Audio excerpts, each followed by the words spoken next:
Customer को good experience देती है, उस कंडीशन में उसकी प्रॉफिटेबिलिटी जो होती है वो उसके कंपटीटर से 50% ज्यादा होती है।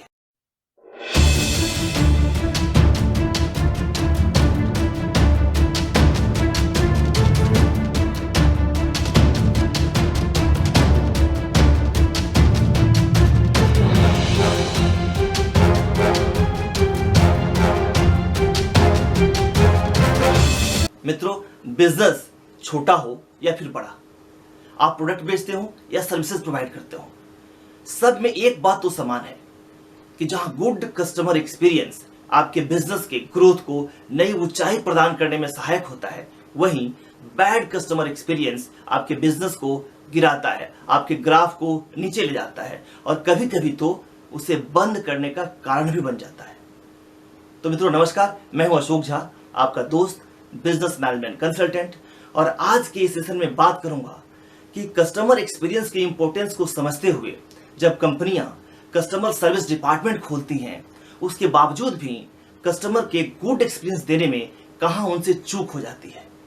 और इस चूक का उनके बिजनेस पे क्या इंपैक्ट पड़ता है। दोस्तों, जब भी कोई आप प्रोडक्ट लेते हैं या सर्विसेज लेते हैं तो प्रोडक्ट और सर्विसेज के लेने के पहले जब आप उसको यूज कर रहे होते हैं,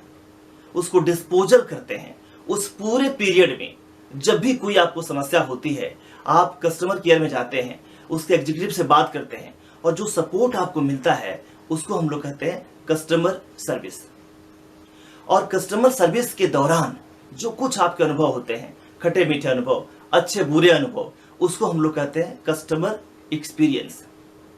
और दोस्तों, ये कस्टमर एक्सपीरियंस किसी भी बिजनेस के ग्रोथ के साथ या उसके प्रॉफिटेबिलिटी के साथ सीधा संबंध रखता है। अगर कस्टमर का गुड एक्सपीरियंस है, उस केस में कस्टमर आपके साथ रिटेन रहता है, कस्टमर आपके प्रोडक्ट को बार बार खरीदता है, कस्टमर आपके प्रोडक्ट पोर्टफोलियो के और भी प्रोडक्ट को खरीदता है, अपने परिवार में लोगों को कहता है खरीदने के लिए, अपने दोस्तों को भी इन्फ्लुएंस करता है उस प्रोडक्ट को खरीदने के लिए। जबकि अगर उसको बैड एक्सपीरियंस होता है, उस कंडीशन में कस्टमर कंप्लेन करता है, अपर लेवल तक एस्केलेट करता है, आपको क्विट करता है, कंपटीटर के पास जाता है, साथ ही साथ अपने फ्रेंड्स को अलग अलग माध्यमों से, सोशल मीडिया जो आजकल बड़ा पॉपुलर है, उससे भी इन्फ्लुएंस करता है कि आपके प्रोडक्ट को ना खरीदा जाए।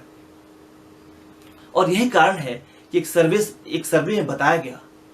कि अगर कोई कंपनी कस्टमर एक्सपीरियंस पे काम करती है, उसको फोकस करती है, कस्टमर को गुड एक्सपीरियंस देती है, उस कंडीशन में उसकी प्रॉफिटेबिलिटी जो होती है वो उसके कंपटीटर से 50% ज्यादा होती है। दोस्तों, अगर आप एक एग्जांपल ले लें कि आपके मोहल्ले में, आपके कॉलोनी में दो शॉप्स हैं, दोनों ही इलेक्ट्रिकल इक्विपमेंट बेचते हैं। आपने एक बार एक से एक आयरन खरीदा,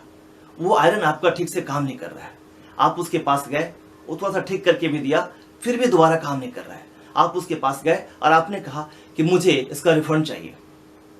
उसने कहा नहीं सर, रिफंड तो हमारी पॉलिसी नहीं है, आप रखिए इसको, मैं कंपनी में भेजता हूँ, मैंने तो कुछ बनाया नहीं है, कंपनी से आया प्रोडक्ट है, मैं वहां भेजता हूँ, एक सप्ताह लगेगा, देखते हैं क्या होता है।